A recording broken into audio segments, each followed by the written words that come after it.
Losing the major production gains born from the no-till farming system is unthinkable for ballatta grower Geoff O'Neill.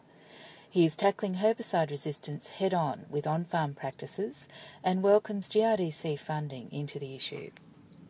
We're looking at rotation as our main weapon, or I guess that's the key word, in that we rotate crops, we rotate chemicals, we rotate modes of actions of chemicals, and we do use strategic tillage when we have to or when we can, which isn't very often in a no-till system. So generally at the end of the cotton cycle we use some strategic tillage then, which fits in with the pupae busting of the cotton.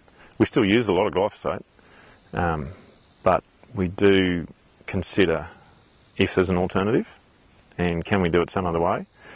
There's not a lot of times where there's an easy alternative, and that's obviously one of the reasons why we're heading into this scenario. Our spraying strategy is just to be there early, spray early. If that means we spray once more, well that's the way it is, that's what we put up with. And we're always very wary of our rates. We don't try and cut the rates too much, so we try and use the suitable rate for the suitable weed size. Obviously weather conditions play a big part, and we're trying to do a lot better job with that so that we're spraying when the weather's exactly right. We had a trailing spray rig before and we just found it was, we couldn't keep up with the double knock.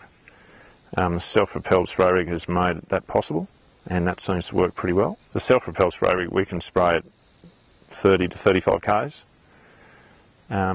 if the conditions are right. With the trailing spray rig we were probably 15 to 20 k's. So it comes down to just hectares per hour and being able to cover the ground quickly.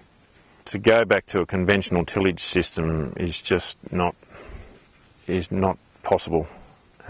We could not do what we're doing in a conventional tillage situation.